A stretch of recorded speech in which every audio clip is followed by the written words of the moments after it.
Okay.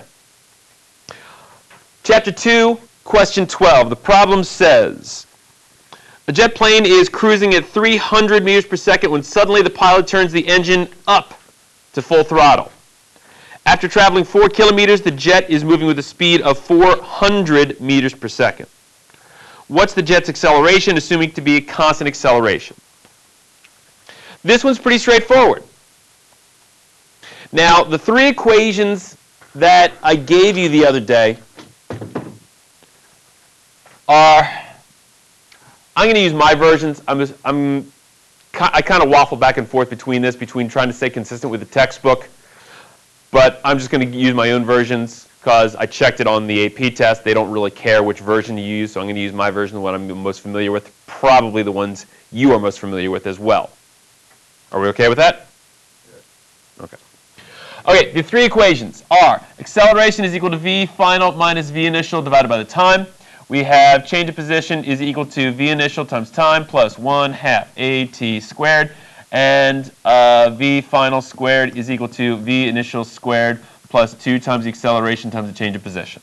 Those are the 3 equations, the 3 main equations. There is one more, and that's just change of position is equal to velocity times time. But that's basically just a variation of this one with no acceleration.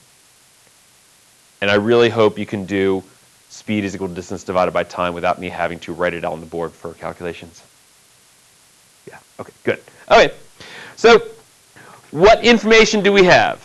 Now, the textbook wants you to draw a diagram and write out the formula and write out the given information and all that kind of stuff. But when you get to the AP test, you will discover you do not have time for all that. So I'm going to kind of cut it down to its bare basics.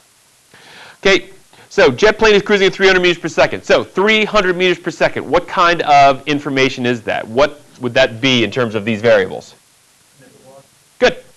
So initial velocity is 300 meters per second. Turns out the jet's at full throttle after traveling 4 kilometers. So 4 kilometers is going to be the displacement.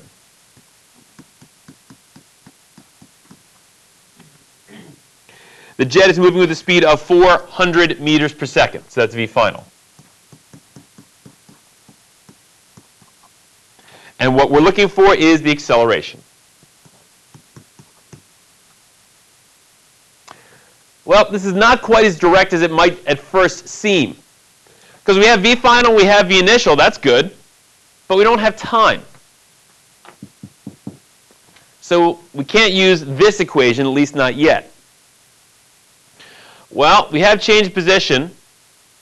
We have v initial. We don't have time. Okay, can't use that one just yet. The only equation that we have that doesn't include time is v final squared is equal to v initial squared plus 2 times the acceleration times the change of displacement. So pretty straightforward. So 400 squared is equal to 300 squared plus 2 times the acceleration times the change of position, which is 4. Okay? Yes? We're good so far? Why? Good. Gotta check your units. AP Physics, folks, you're not going to have a problem that is just, and the traditional form of this is called plug and chug. One equation, all the unknowns, you just have to do the algebra. There's going to be something to it that you need to figure out. So, yes, this needs to be 4,000 meters.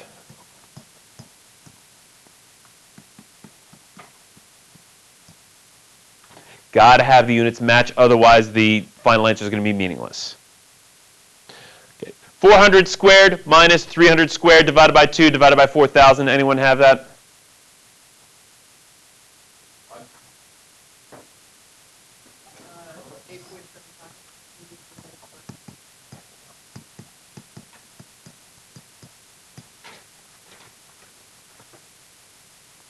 Good.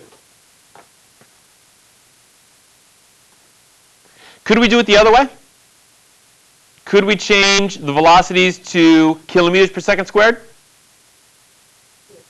I'm sorry, not kilometers per second squared. Could we change the velocities to get to kilometers per second? It would still work? As long as all the units were the same. Would we get the same answer? No, because then acceleration would be kilometers per second squared. Okay, but would it be a correct answer? Good. Notice the difference in the wording that I used there. We're not going to get the same answer, but it will be justifiably correct. The same way that I could measure the width of this room, I could say it's 10 meters. I could also say it's 0.001 kilometers. Two very different numbers, but both of them correct. All right, questions? All right, next one I'm going to do is number 15. Ball bearings made by letting spherical drops of molten metal fall inside a tall tower called a shot tower and solidify as they fall. For those of you that don't know, when liquid falls, it does not fall in the shape of a teardrop. That is a myth. This is not the shape of a raindrop. When liquids fall, they turn spherical. Perfectly spherical. Shot towers is how they used to make round shot, or basically bullets for muskets. They didn't have the industrial materials to craft it, so they took molten lead, molten steel, whatever it was going to be, dropped it into a tall tower that was filled with water, and it would cool off by the time it got down to the bottom. You had pretty good spheres. All right, but that's all background information. If the bearing needs 4 seconds to solidify enough for impact, how high must the tower be? Doesn't seem like it's enough information. The only thing you're given is 4 seconds.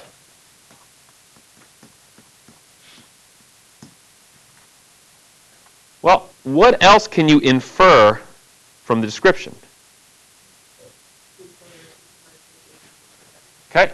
Acceleration is going to be 9.8 meters per second squared. Now, again, if you remember a couple days ago, I said you can use 10 instead of 9.8 because the difference is going to be so minimal. Plus, it's going to help you when you get to the multiple choice section of the AP test. So I'm actually going to use 10.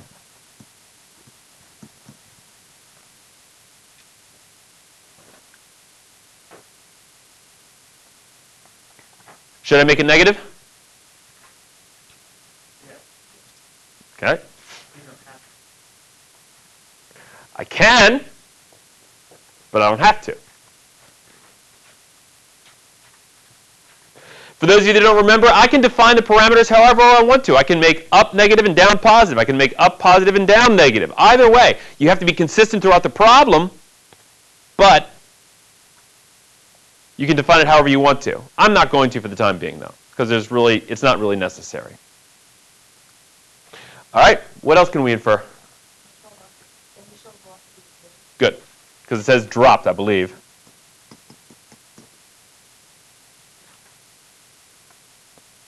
Okay, and what we're looking for is height, change of position.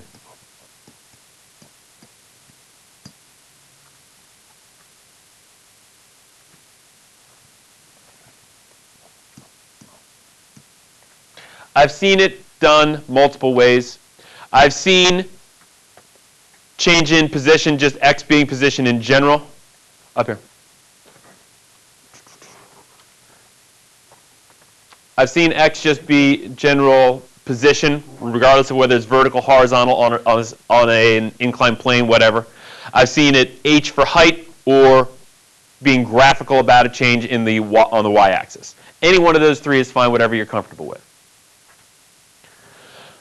All right, so change of position is equal to v initial times time plus 1/2 at squared. V final squared equals v initial squared plus 2 times the acceleration of the change of position, and acceleration is equal to v final minus v initial divided by the time. So what are we going to do?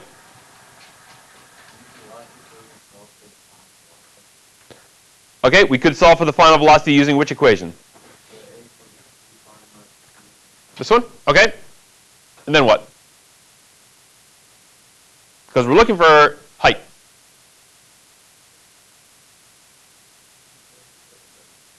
We got to use the first one. All right. Can we do that? V initial is 0. Yeah. Actually, that makes it easy. Change of position is equal to V initial times time plus 1/2 AT squared. Initial velocity is 0, so that first section just goes away. So change of position is equal to 1/2 times the acceleration, which is 10.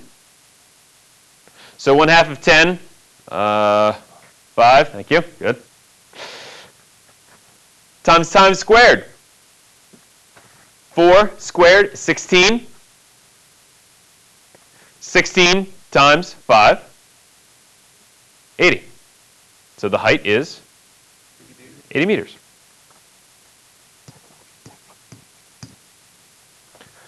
All right, a little bit of analysis. If I had made the acceleration negative, would our final answer be negative? Yeah.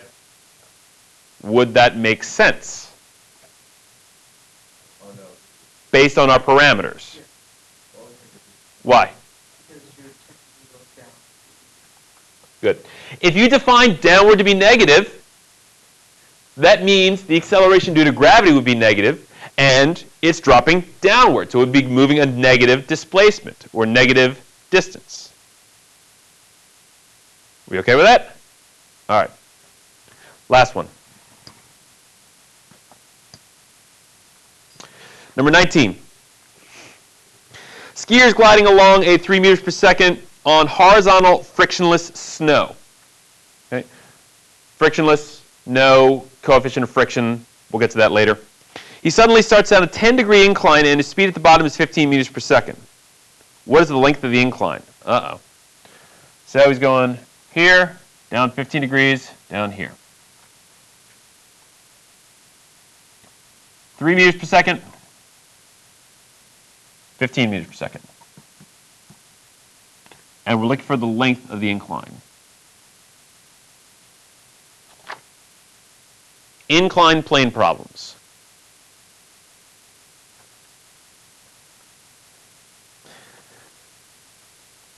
What's going to happen as he goes down the inclined plane? Gravity's going to make it accelerate. Okay, he's going to accelerate because of gravity. So should we use 10 for the acceleration due to gravity? Ooh, nope. Not 10. We're going to have to do some vector component analysis.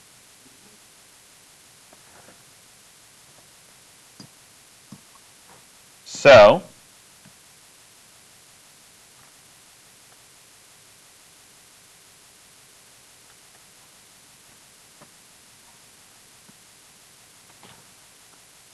acceleration due to gravity is 9.8 meters per second squared, or 10 in this case. But that would act straight down. If you remember, I told you you can analyze or you can set up your coordinate system however you want to. So what I'm going to do is I'm going to set up my coordinate system to be parallel to the inclined plane, so that down the inclined plane is the positive direction, up the inclined plane is the negative direction.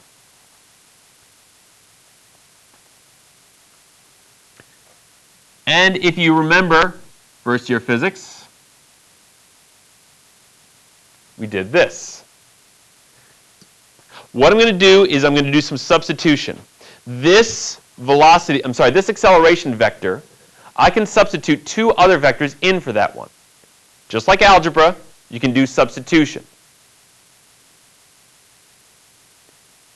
You can substitute two vectors in for this one. So that's what I'm going to do. I'm going to substitute two vectors in. Now, if this angle is 15 degrees, 10 degrees, thank you. If this angle is 10 degrees, that means this angle is 10 degrees. So what we can do is we can take this vector and break it into components. One perpendicular to the inclined plane, one parallel to the inclined plane. Which one are we going to use for this problem?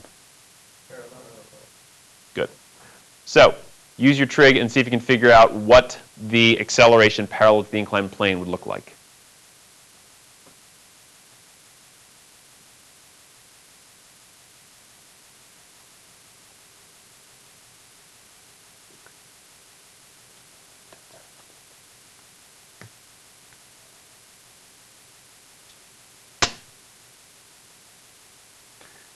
It's just going to be 10 times the sine of 15. Make sure you're in degrees mode. Anyone have it?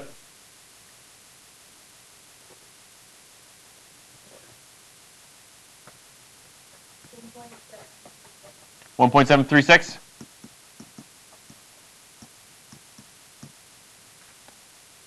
Okay, that's how much he's going to accelerate down the inclined plane.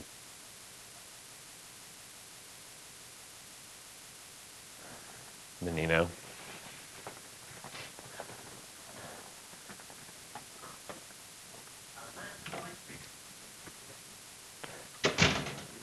All right. So now we have a lot of crap. We have a lot of stuff up there. Let's organize a little bit. Initial velocity is 3 meters per second. Final velocity is 15 meters per second.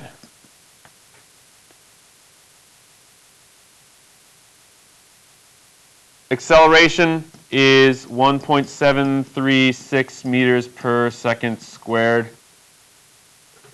And we're looking for displacement? We're not given time. Now, a lot of my students, if you haven't seen this kind of stuff before, you're looking at it going, well, you're going this, and then this, and then this. How can you figure all that out? Well, this is where spatial relations comes in. Basically, what we did was this. We simplified it to initial velocity, acceleration, final velocity. Now, stepping back and looking at the big picture, physicists always look for ways to simplify things. Always, always, always look for the simpler solution, and then you can tweak it.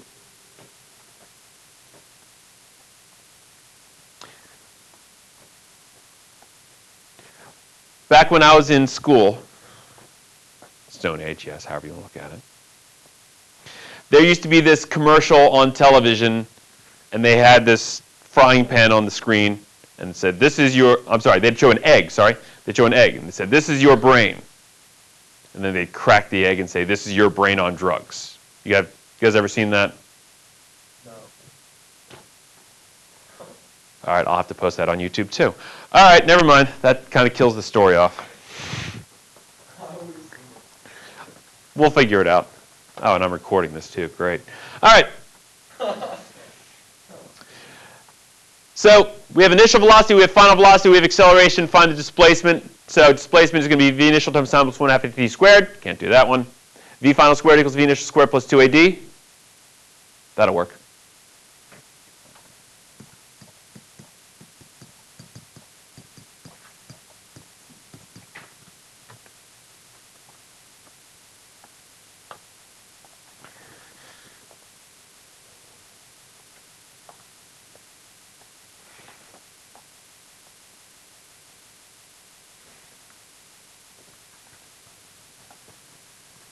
And you can solve it from there. Yep. All right, let's